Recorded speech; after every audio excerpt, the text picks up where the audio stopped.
నమస్కారం. ఘంటారావానికి స్వాగతం. ముందుగా ప్రధాన అంశాలు. తుంగభద్ర ప్రాజెక్టుకు కొత్తగా అమర్చిన 33 గేట్లు ప్రారంభం. నదుల్ని కలిపితే జలాల మిగులు లోటు సమతూకమవుతాయన్న చంద్రబాబు. సిఆర్ పాటిల్తో ఏపీ, తెలంగాణ, కర్ణాటక సీఎంల సమావేశం. 3 రాష్ట్రాల జల సమస్యల పరిష్కారం దిశగా చర్చలు. వెనిజువెలాలో నిమిషాల వ్యవధిలోనే 2 భారీ భూకంపాలు. కుప్పకూలిన అనేక భవనాలు, 164 మంది దుర్మరణం.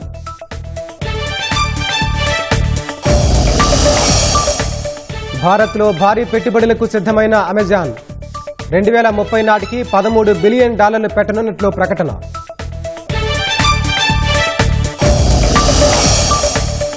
రాజ్యసభ ఎంపీలుగా 10 మంది సభ్యుల ప్రమాణం. ఏపీ నుంచి రమేష్, సానా సతీష్, విజయ్, భాష్యం రామకృష్ణ బాధ్యతల స్వీకారం. ప్రవాసాంధ్రుల సాయంతో విజిట్ ఏపీని గ్లోబల్గా ప్రమోట్ చేయాలి. మంత్రి దుర్గేష్కు AP chamber of commerce and industry సూచన.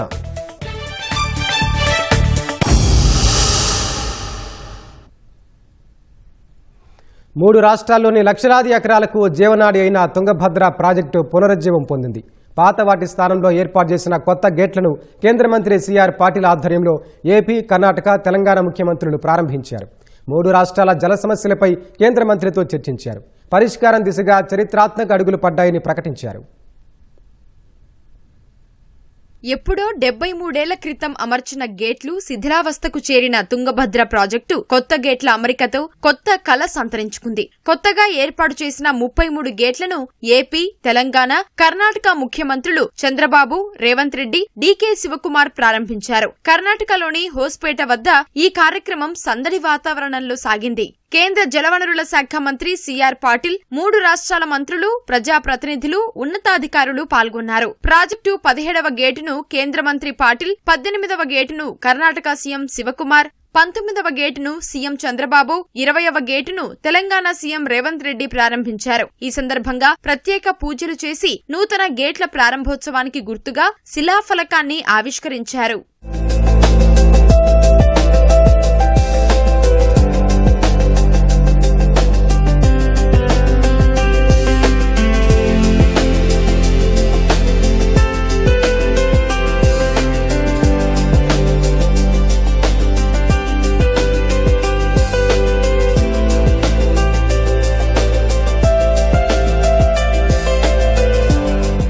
అంతకుముందు 3 ముఖ్యమంత్రులతో కేంద్ర మంత్రి పాటిల్ సమావేశమై 3 రాష్ట్రాల జల సమస్యలపై చర్చించారు. ప్రాజెక్టు గేట్ల ప్రారంభోత్సవం తర్వాత హోస్పేటలో బహిరంగ సభలో పాల్గొన్నారు. నీరు ఉంటేనే భవిష్యత్తు ఉంటుందన్న సీఎం చంద్రబాబు అందరూ జల సంరక్షణ బాధ్యతలు నిర్వర్తించాలని పిలుపునిచ్చారు. తుంగభద్ర గేట్ల పునరుద్ధరణపై సానుకూలంగా స్పందించి 6 నెలల్లోనే పనులు పూర్తి చేసిన కర్ణాటక ప్రభుత్వాన్ని అభినందించారు. ప్రాజెక్టులంటే ఆధునిక దేవాలయాలు, వాటిని మనం పరిరక్షించుకోవాలి.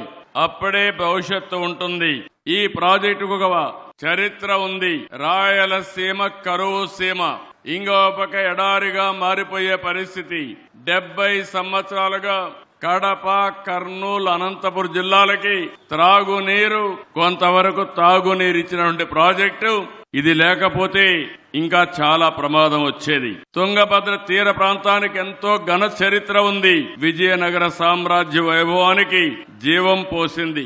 హంపి సామ్రాజ్యానికి సహజ రక్షణ కవచంగా నిలిచింది తుంగభద్ర. నీరు ఉంటేనే చరిత్ర, నీరుంటేనే నాగరికత. అందుకే జన వనరుల సంరక్షణ, సమర్థ నీటి నిర్వహణ మనందరి బాధ్యత. గంగా, కావేరి నదుల్ని అనుసంధానిస్తే దేశం అన్స్టాపబుల్ గా మారుతుందని చంద్రబాబు అన్నారు. ప్రధాని మోదీ నేతృత్వంలో ఇది జరిగి తీరుతుందని ధీమా వ్యక్తం చేశారు. కేంద్ర మంత్రి పాటిల్తో జరిగిన భేటీలో 3 రాష్ట్రాల రైతులకు ప్రయోజనం కలిగేలా ఫలప్రదమైన చర్చలు జరిగాయన్నారు. Country has to link rivers. Ganga, Kaveri has to be linked. Then nobody can touch us. India will be unstoppable. It is going to happen. If you link all rivers, surplus and deficit you can manage, then easily you can face the drought. Wars among countries, conflicts among states and districts, within the district farmers also. with this situation. Only solution for the country, linking of rivers. Our Honorable Prime Minister is saying always, you link rivers first, that is intra-linking within the state. If everybody will agree, go for interlinking within 2-3 states. Then national level also will take it up. I am having total confidence on central government. If at all anybody can do, that is only Narendra Modi can do. Tungabhadra project కొత్త గేట్ల పునరుద్ధరణ 3 తరాల సమస్యలను పరిష్కరిస్తుందని Telangana CM Revanth Reddy అన్నారు. కేంద్ర మంత్రి పాటిల్తో భేటీ ద్వారా తెలంగాణ నీటి సమస్యలకు సానుకూల పరిష్కారం దొరుకుతుందన్న విశ్వాసం ఏర్పడిందన్నారు. ఈ రోజు మన పొలాలలో పారాల్సిన సాగునీరు తాగునీరు పరిష్కరించుకోకపోవడం వల్ల సముద్రంలో కలుస్తున్నాయి. రాజ్యాలను ఆక్రమించుకునే రాజులే రైతుల కోసం ముందుకొచ్చి తుంగభద్ర నదీ ప్రాంతంలో డ్యామ్ ను నిర్మించిందంటే ప్రజలెన్నుకున్న ప్రజాప్రతినిధులం ఈ రైతుల కోసం అడుగు ముందుకు వేయాల్సిన అవసరం ఉంది. ఇది బాధ్యతగా మేము భావించి ఈ బాధ్యతను నెరవేర్చాలి అని పెద్దలు చంద్రబాబు నాయుడు గారు, డికే శివకుమార్ గారు, తెలంగాణ రాష్ట్ర ముఖ్యమంత్రిగా నేను సిఆర్ పాటిల్ గారికి మా సమస్యలన్నీ విన్నవించినాం. మా చర్చలకు కొలిక్కి వచ్చినాయి. తొందరలోనే వారు ఈ సమస్యకు పరిష్కారం చూపిస్తారని మా అందరికీ సంపూర్ణమైన విశ్వాసం కలిగింది. ఈ రోజు ఆ సమస్యకు ఒక మొదటి అడుగు ఈ ప్రాంతంలో మనం వేస్తున్నామని తెలియజెప్పడానికి నేను సంతోషపడుతున్నాను. కలసికట్టుగా పనిచేసి అందరం విజయవంతం కావాలన్నదే తమ ఉద్దేశమని కర్ణాటక సీఎం డీకే శివకుమార్ అన్నారు. ముగ్గురు ముఖ్యమంత్రుల కలయిక అదే విషయాన్ని చాటి చెప్పిందన్నారు. Myself, Chandrababu Naidu and Revanth Reddy, we believe in one thing. We don't want to read history. We believe in creating history. That is what all the 3 leaders of the South India is. Joining together is the beginning. Discussing together is the progress. Working together is the success. That is what under the leadership of Mr. Patil, we have joined, we have discussed, and today a message is going to come to all the farmers of the 3 states that we all are united and we will save the farmers of the state. జల వివాదాల పరిష్కారానికి AP, Telangana, Karnataka ముఖ్యమంత్రులు సామరస్యంగా ముందుకు రావడంపై కేంద్ర మంత్రి CR Patil హర్షం వ్యక్తం చేశారు. ఈ పరిణామం రైతులకు పూర్తి స్థాయిలో న్యాయం జరిగేందుకు ఉపకరిస్తుందని ఆకాంక్షించారు. मगर एक समय था कि आंध्र प्रदेश, तेलंगाना, कर्नाटक, तमिलनाडु सभी स्टेट आपस में लड़ रहे थे. जो वो पानी का शेयरिंग उसके लिए बात हो नहीं रही थी, कोई एक प्लेटफॉर्म पे आ नहीं रहा था. पर मुझे आज लगता है कि आप सबके उपस्थिति में आज अच्छा दिन लग रहा है. तीनों मुख्यमंत्री आज एक प्लेटफॉर्म पर आए हैं और तीनों ने कमिटमेंट किया है कि हम कोई झगड़ा नहीं करेंगे. जो केंद्र सरकार की ओर से जो तय होगा, जो पहले से कुछ तय हुआ है, किसी को अन्याय ना हो, जो पानी देना है वो पानी सबको मिले, इस तरह की योजना बने, इसके लिए आज तीनों मुख्यमंत्रियों ने सहमति दी है. తుంగభద్ర జలాశయంలో బిగించిన కొత్త క్రస్ట్ గేట్లతో 50 ఏళ్ల పాటు ప్రాజెక్టుకు ఎలాంటి ఢోకా లేదని ఇంజనీరింగ్ నిపుణుడు కన్నయ్య నాయుడు అన్నారు. 2024 ఆగస్టులో వచ్చిన వరదతో డ్యాం 19వ గేటు కొట్టుకుపోయిందన్నారు. ఆ సమయంలో యుద్ధ ప్రాతిపదికన గేటు డిజైన్ చేసి నిపుణులకు ఇచ్చామన్నారు. తర్వాత కొత్త గేటు బిగించి రైతుల పంటలను కాపాడినట్లు గుర్తు చేశారు. ఇప్పుడు 33 కొత్త గేట్ల అమరికతో ఎంత వరద వచ్చినా ఎలాంటి ఇబ్బంది ఉండదన్నారు. కొత్త గేట్ల ఏర్పాటులో కన్నయ్య నాయుడు సహా ఇతర అధికారుల కృషిని అభినందిస్తూ కేంద్ర మంత్రి, ముగ్గురు సీఎంలు ఘనంగా సత్కరించారు. కొత్త గేట్లు డిజైన్ రీప్లేస్ చేయాలంటే దానిలో కొన్ని స్టెప్స్ ఉన్నాయి. ఫస్ట్ స్టెప్, ఒక్కొక్క గేటు ఎరెక్షన్ చేసేటప్పుడు కొన్ని అడ్జస్ట్మెంట్ చేస్తాం to suit the civil work. అందువల్ల అన్ని డైమెన్షన్స్, క్రిటికల్ డైమెన్షన్స్ అంటాం, అవి అన్నిట్లలో కామన్గా ఉండవు. ఒక్కొక్క గేటు మెజర్మెంట్ చేసుకొని ఆ మెజర్మెంట్ కొత్త గేట్లు సెట్ చేస్తే కానీ కొత్త గేట్లు కావు. అది ఫస్ట్ స్టెప్. రెండోది, ఇప్పుడు కొత్త డ్యామ్ కన్స్ట్రక్షన్ చేసేటప్పుడు మాకు ఫెసిలిటీ ఎక్కువ ఉంటుంది ఎరెక్షన్ చేసేదానికి. ఈ మాదిరి డ్యాముల్లో చేసేటప్పుడు రోడ్ బ్రిడ్జ్ ఒకటే దిక్కు. రోడ్ బ్రిడ్జ్కి మనకు 30 టన్నుల కెపాసిటీ ఉంది. 30 టన్నుల కెపాసిటీ విత్ టైలర్. ఆ టైలర్ను చూసుకొని మేము ప్లాన్ చేసి ఇక్కడ ఉండే అధికారులు అందరినీ కూర్చోబెట్టుకొని ఓల్డ్ డిజైన్ చెక్ చేసుకొని 30 టన్నులు కెపాసిటీ ఉండేట్టు ఆ నాన్ ప్యానల్ యాక్షన్లో డిజైన్ మార్చి అదంతా అటు చేయాలని చేసాం. ఇదంతా కొంచెం అడ్వాన్స్గానే చేసి ఫస్ట్ గేటు ఫ్యాబ్రికేషన్ అయిన తర్వాత ఈ వెల్డింగ్ డీటెయిల్స్ కానీ అవన్నీ మళ్ళీ రీచెక్ చేసి అవన్నీ ఇన్కార్పొరేట్ చేసిన దానివల్ల ఇప్పుడు మాకు ఈ గుత్తేదారు ఉన్నాడు కదా, హార్డ్వేర్ టూల్స్ వాళ్ళు మేము చెప్పిన విధంగా మా క్వాలిటీకి అనుబంధంగా వాళ్ళు అన్ని పనులు చేసి స్టాఫ్ని పెట్టి ఒక వర్కర్స్ని మంచి స్కిల్డ్ వర్కర్స్ని తెచ్చి వెల్డింగ్ అంతా చేసింది. అందువల్ల మనం ఇది ఇన్ టైంలో పూర్తి చేయగలిగాం. మామూలు గేట్లు అంత లైఫ్ ఉంటుంది. మేము ఇంకొకటి పెట్టాం, ఇప్పుడు మనం నీళ్ళకి గిన్నె ఆధారమా, గిన్నెకి నీళ్ళ ఆధారమా అని ఉంటుంది. Civil work, mechanical work. ఇప్పుడు మెకానికల్ వర్క్ స్ట్రెంగ్తెన్ చేసినాం, సివిల్ వర్క్ కూడా అదే మరి స్ట్రెంగ్తెన్ చేస్తారు. స్ట్రెంగ్తెన్ చేస్తే ఇంకా 50 ఏళ్ళు గ్యారెంటీ ఇవ్వగలుగుతాం. వెనిజువెలాను నిమిషాల వ్యవధిలోనే 2 భారీ భూకంపాలు కుదిపేశాయి. రెక్టార్ స్కేల్పై 7.2, 7.5 తీవ్రతతో సంభవించిన భూకంపాల ధాటికి రాజధాని కారకస్లో ఇళ్లు, బహుళంతస్తుల భవనాలు కుప్పగూలాయి. ఇప్పటి వరకు 164 మంది మృతి చెందినట్లు వెనిజువెలా తాత్కాలిక అధ్యక్షురాలు డెల్సీ రోడ్రిగ్జ్ తెలిపారు. 971 మందికి పైగా గాయపడినట్లు వెల్లడించారు. ఈ శక్తివంతమైన భూకంపాల వల్ల మృతుల సంఖ్య 10,000 నుంచి 1,00,000 వరకు ఉండే అవకాశం ఉందని యుఎస్ జియోలాజికల్ సర్వే ప్రాథమికంగా అంచనా వేసింది. వెనిజువెలా కాలమానం ప్రకారం బుధవారం సాయంత్రం 6 గంటల సమయంలో 2 శక్తివంతమైన భూకంపాలు సంభవించాయి. కరేబియన్ తీరంలో ఉన్న మోరాన్ ప్రాంతానికి పశ్చిమంగా మొదటి భూకంపం సంభవించింది. రెక్టార్ స్కేలుపై తీవ్రత 7.2గా నమోదైంది. భూమికి 22 కిలోమీటర్ల లోతులో భూకంప కేంద్రం ఉన్నట్లు గుర్తించారు. కొద్ది నిమిషాలకే మోరాన్కు నైరుతి దిశలో 16 కిలోమీటర్ల దూరంలో మరో భారీ భూకంపం సంభవించింది. రెండో భూకంపం తీవ్రత రిక్టార్ స్కేల్పై 7.5గా నమోదైంది. ఈ భూకంపాల ధాటికి రాజధాని కారకస్తో పాటు పలు ప్రాంతాల్లో భవనాలు కుప్పగూలాయి. భూకంపం వచ్చిన సమయంలో బహుళ అంతస్తుల భవనాలు, ఇళ్లు ఊగిపోవడంతో ప్రజలు భయంతో వణికిపోయారు. ఏం జరుగుతుందో అర్థం కాక తమ ప్రాణాలను రక్షించుకోవడానికి రోడ్లపైకి పరుగులు తీస్తున్న దృశ్యాలు సోషల్ మీడియాలో వైరల్గా మారాయి. పిల్లలను ఎత్తుకొని తల్లులు, వృద్ధులు సైతం సురక్షిత ప్రాంతాలకు పరుగులు తీయడం కలిచివేసింది. ఒక్కసారిగా దుమ్ము ధూళి అలుముకోవడంతో ఏం జరుగుతోందో అర్థం కాలేదని బాధితులు చెబుతున్నారు. క్షణాల్లో అంతా శిథిలాలమయంగా మారిపోయిందని ప్రమాదం నుంచి బయటపడిన వారు భయానక క్షణాలను వివరించారు.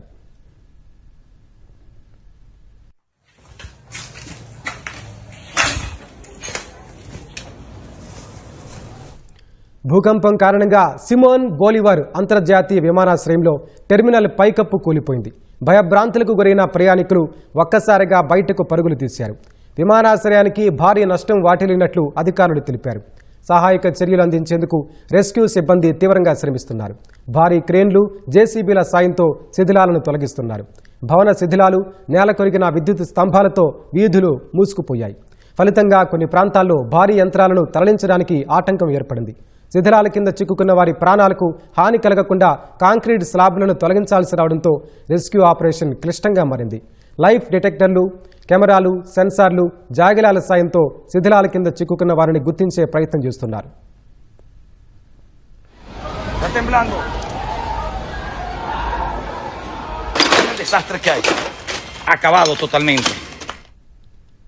వెనిజువెలా తాత్కాలిక అధ్యక్షురాలు డెల్సీ రోడ్రిగ్జ్ దేశంలో అత్యవసర పరిస్థితి ప్రకటించారు. ఈ విపత్కర పరిస్థితుల్లో ప్రజలంతా ఐక్యంగా ఉండాలని పిలుపునిచ్చారు. వైద్యులు, నర్సులు వెంటనే విధుల్లో చేరాలని కోరారు. కరేబియన్ తీరంలో ఉన్న లాగువైరాలో భూకంప ప్రభావం అధికంగా ఉందని ఆమె వెల్లడించారు. భూకంపం ధాటికి ప్రాణాలు కోల్పోయిన వారికి సంతాపం ప్రకటించారు. భూకంపం నేపథ్యంలో కారకస్లో మెట్రో, రైల్వే సర్వీసులను రద్దు చేశారు. పాఠశాలలకు వారం రోజుల పాటు సెలవు ప్రకటించారు. వెనిజువెలాలో నిన్న జాతీయ సెలవు దినం కావడంతో పౌరులు ఇళ్లలోనే ఉన్నారు. ప్రాణ నష్టం పెరగడానికి ఇది ఒక కారణమని అధికారులు అంటున్నారు. పలు రాష్ట్రాల్లో భూ ప్రకంపనలు సంభవించాయని వెనిజువెలా అంతర్గత వ్యవహారాల శాఖ మంత్రి తెలిపారు. కరాకస్లోని అల్టామిరా ప్రాంతంలో అత్యధికంగా ఇళ్లు, భవనాలు కుప్పగూలాయని, పరిస్థితి భయానకంగా ఉందన్నారు. మళ్లీ ప్రకంపనలు వచ్చే అవకాశం ఉందని, దెబ్బతిన్న భవనాల వద్దకు ఇప్పుడే వెళ్లొద్దని ప్రజలకు సూచించారు. ఈ శక్తివంతమైన భూకంపాల వల్ల మృతుల సంఖ్య 10,000 నుంచి 1,00,000 వరకు ఉండే అవకాశం ఉందని యుఎస్ జియోలాజికల్ సర్వే ప్రాథమికంగా అంచనా వేసింది. సరిహద్దు దేశం బ్రెజిల్లో కూడా భూ ప్రకంపనలు సంభవించాయి. వరుస భూకంపాల నేపథ్యంలో ప్యూర్టోరికో, వర్జిన్ దీవులకు సునామీ హెచ్చరికలు జారీ చేసి తర్వాత ఉపసంహరించుకున్నారు.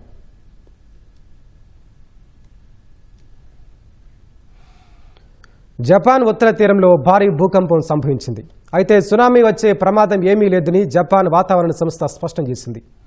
ఇవాటే ప్రిఫెక్చర్ తూర్పు తీరంలో సంభవించిన ఈ భూకంప తీవ్రత రిక్టార్ స్కేల్పై 7.2గా నమోదైందని జపాన్ వాతావరణ సంస్థ తెలిపింది. మొదట తీవ్రతను 6.9గా అంచనా వేసినప్పటికీ ఆ తర్వాత 7.2గా నిర్ధారించారు. భూకంప కేంద్రం భూమికి 50 కిలోమీటర్ల లోతులో ఉన్నట్లు అధికారులు వెల్లడించారు.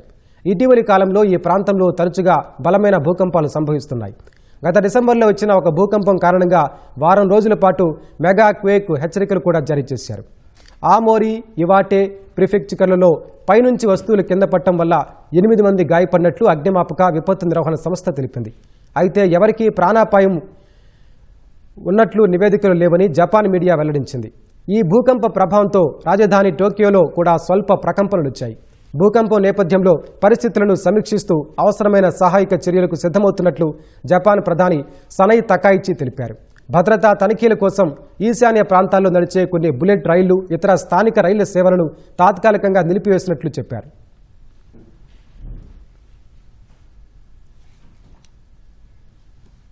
ప్రముఖ గ్లోబల్ టెక్ దిగ్గజం అమెజాన్ భారత్లో భారీ పెట్టుబడులు పెట్టడానికి సిద్ధమైంది. 2030 నాటికి దేశంలో అదనంగా $13 బిలియన్ అంటే సుమారు 1,23,000 కోట్ల పెట్టుబడులు పెట్టనున్నట్లు సంస్థ ప్రకటించింది. తాజా పెట్టుబడులతో కలిపి 2026 నుంచి 2030 మధ్యకాలంలో భారత్లో అమెజాన్ మొత్తం పెట్టుబడులు $48 బిలియన్ చేరనున్నాయి. భారత కరెన్సీలో ఈ మొత్తం 4,53,000 కోట్ల రూపాయలకు సమానం. ఢిల్లీలో ప్రధాని నరేంద్ర మోదీతో సమావేశమైన అమెజాన్ సీఈఓ ఆండీ జెస్సీ ఈ మేరకు ప్రకటన చేశారు. దేశంలో ఆర్టిఫిషియల్ ఇంటెలిజెన్స్, క్లౌడ్ ఇన్ఫ్రాస్ట్రక్చర్ను మరింత విస్తరించేందుకు ఈ పెట్టుబడి పెట్టనున్నట్లు అమెజాన్ అధికారికంగా ప్రకటించింది. తాజా పెట్టుబడితో 2026 నుంచి 2030 మధ్యకాలంలో కేవలం ఏఐ, క్లౌడ్ ఇన్ఫ్రాస్ట్రక్చర్ విస్తరణ కోసమే అమెజాన్ సంస్థ పెట్టనున్న మొత్తం పెట్టుబడులు $21 బిలియన్ పైగా చేరనున్నాయి. అమెజాన్ 2010 నుంచి 2030 వరకు భారత్లో చేసిన మొత్తం పెట్టుబడుల విలువ $88 బిలియన్ మార్కును దాటనుంది. భారత్లో ఆర్టిఫిషియల్ ఇంటెలిజెన్స్, క్లౌడ్ ఇన్ఫ్రా రంగాల్లో అత్యధిక పెట్టుబడులు పెట్టిన అతిపెద్ద గ్లోబల్ ఇన్వెస్టర్గా అమెజాన్ అవతరించనుంది. స్థానిక సంస్థల ఎన్నికల్లో టీడీపీ విజయం సాధించాలని మంత్రాలయం కార్యకర్తలకు సీఎం చంద్రబాబు దిశానిర్దేశం చేశారు. స్థానిక సంస్థల ఎన్నికల్లో ఓడిపోయిన వారిని పక్కన పెట్టేస్తానని తేల్చి చెప్పారు. గెలిచిన వారిని హక్కును చేర్చుకుంటానన్నారు. కార్యకర్తలు సైనికుల్లా పనిచేస్తే తాను సర్వ సైన్యాధ్యక్షుడిగా ముందుని నడిపిస్తానన్నారు. ప్రభుత్వం చేసిన సంక్షేమం, అభివృద్ధి పథకాలను ప్రజలకు వివరించాలన్నారు. నాయకులు నిరంతరం ప్రజల్లో ఉండాలన్నారు. అధికారం ఉంది కదా అని అద్దాలు పెట్టుకుని ప్రజలను కలవకుండా దర్జాగా వెళ్తే వారికి దూరం అవుతామన్నారు. వెనకబడిన కర్నూలు పశ్చిమ ప్రాంతానికి సాగునీరు, తాగునీరు ఇచ్చేందుకు ఆలోచిస్తున్నానన్నారు. మంత్రాలయంలో టీడీపీ ఎలా ఓడిపోయిందో అర్థం కావడం లేదని చంద్రబాబు వ్యాఖ్యానించారు. మంత్రాలయం వైసీపీ ఎమ్మెల్యే చిచ్చు పెడుతున్నారన్న చంద్రబాబు ఆయనకు బుద్ధి చెబుతామన్నారు. 2029 ఎన్నికల్లో మళ్లీ కూటమి అధికారంలోకి రావడం ఖాయమన్న చంద్రబాబు మంత్రాలయం టీడీపీ ఇన్ఛార్జ్ రాఘవేందర్ రెడ్డి చురుగ్గా తిరుగుతున్నారని చెప్పారు. మంత్రాలయం టీడీపీలో అసమ్మతి, విభేదాలు లేకుండా అందరూ ఒక్కతాటిపైకి గెలుపు కోసం పనిచేయాలని సీఎం పిలుపునిచ్చారు. నియోజకవర్గంలో క్లస్టర్ల వారీగా ప్రోగ్రెస్ రిపోర్టు చదివి వినిపించిన చంద్రబాబు పార్టీ కోసం బాగా పనిచేసిన వారిని అభినందించారు. రాష్ట్రంలో పర్యాటక రంగాన్ని అంతర్జాతీయ స్థాయికి తీసుకెళ్లేందుకు కృషి చేస్తున్నామని మంత్రి కందుల దుర్గేష్ అన్నారు. సచివాలయంలో AP chambers of commerce and industry federation ప్రతినిధి బృందం మంత్రి దుర్గేష్తో సమావేశమైంది. రాష్ట్రంలో పర్యాటక రంగం బలోపేతం, పెట్టుబడుల ఆకర్షణకు పలు సూచనలు చేశారు. పరిశ్రమలు, ఆతిథ్యం, travel, aviation, logistics, AP chambers ప్రతినిధులతో tourism stakeholder advisory council ఏర్పాటు చేయాలని కోరారు. ప్రవాసాంధ్రుల సాయంతో విజిట్ ఏపీ ప్రచారాన్ని గ్లోబల్గా ప్రమోట్ చేయాలని విన్నవించారు. 50 కోట్ల లోపు వ్యయంతో నిర్మించే ఎంఎస్ఎంఈ పర్యాటక ప్రాజెక్టులకు త్వరితగతిన అనుమతులు ఇచ్చేలా ఫాస్ట్ ట్రాక్ విధానం తీసుకురావాలన్నారు. లేపాక్షి, గండికోట, విలుం గుహలకు యునెస్కో గుర్తింపు వచ్చేలా చూడాలని కోరారు. ఈ ప్రతిపాదనలపై మంత్రి దుర్గేష్ సానుకూలంగా స్పందించారు. పెండింగ్లో ఉన్న పర్యాటక ప్రతిపాదనల క్లియరెన్స్ను వేగవంతం చేస్తామని హామీ ఇచ్చారు. హోటల్ ఇండస్ట్రీలో పెద్ద హోటల్సే కాకుండా చిన్న హోటల్ను కూడా ఎంకరేజ్ చేయాలని కొద్ది రోజుల్లోనే విజయవాడలో స్టేక్ హోల్డర్స్ మీటింగ్ పెట్టి చిన్న వాళ్ళని కూడా ఎంకరేజ్ చేయాలనే ఉద్దేశంతో రాష్ట్ర ప్రభుత్వం నిర్ణయం తీసుకుంది. సెప్టెంబర్లో వైజాగ్లో ఒక ట్రావెల్స్ సంబంధించింది చాలా లార్జ్ స్కేల్లో పెట్టాలని ముఖ్యమంత్రి మంత్రి గారు తెలియజేశారు. రాష్ట్ర వ్యాప్తంగా సుమారుగా 100 మంది ట్రావెల్స్ సంబంధించిన అన్ని జిల్లాల వాళ్ళని ఈ వారం 10 రోజుల్లో ఒక మీటింగ్ పెట్టడానికి డేట్ ఇస్తా అన్నారు. విజిబిలిటీ పెరగాలి, మనకి ఇన్బౌండ్ టూరిస్టులు పెరగాలనే దాని మీద కొన్ని సూచనలు చేయటం జరిగింది.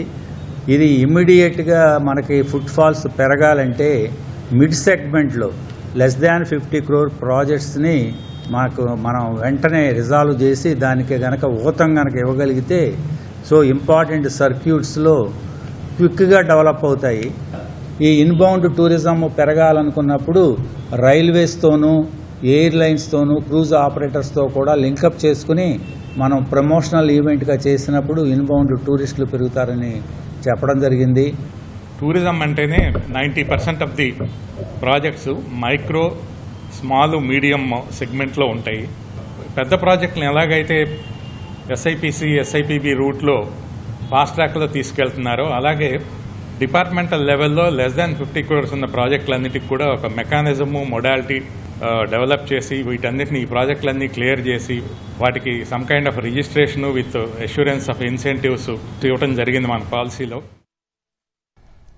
రాజ్యసభ సభ్యులుగా లింగంనేని రమేష్, సానా సతీష్, చింతకాయల విజయ్, భాష్యం రామకృష్ణ ప్రమాణ స్వీకారం చేశారు. రాజ్యసభ చైర్మన్ రాధాకృష్ణన్ వారితో ప్రమాణం చేయించారు. జనసేన నుంచి రాజ్యసభకు ఎన్నికైన మొదటి ఎంపీగా లింగంనేని రమేష్ బాబు రికార్డులకు ఎక్కారు. ఇక టీడీపీ తరపున ఎన్నికైన చింతకాయల విజయ్ హిందీలో ప్రమాణం చేయగా మిగతా ఇద్దరు తెలుగులో ప్రమాణం చేశారు. నూతన సభ్యులకు రాజ్యసభ చైర్మన్ రాధాకృష్ణన్ అభినందనలు తెలిపారు. చింతకాయల విజయ్ ప్రమాణ స్వీకార సమయంలో మంగళగిరి నేతన్న నేసిన పసుపు కండువా ధరించడం ప్రాధాన్యతను సంతరించుకుంది. ఇది కేవలం ఒక వస్త్రం కాదు, మంగళగిరి నేతన్నల కష్టం, సాంప్రదాయ చేనేత కళ, వారి ఆత్మగౌరవానికి ప్రతీకగా నిలిచింది. రాజ్యసభ వంటి అత్యున్నత వేదికపై మంగళగిరి చేనేతకు దక్కిన ఈ గుర్తింపు నేతన్నల్లో ఆనందాన్ని నింపింది. ప్రమాణ స్వీకారం తర్వాత కొత్త సభ్యులు లింగంనేని రమేష్, చింతకాయల విజయ్, భాష్యం రామకృష్ణ కేంద్ర మంత్రి రామ్మోహన్ రాయ్ను కలిశారు. వారిని అభినందించిన రామ్మోహన్ ఘనంగా సన్మానించారు.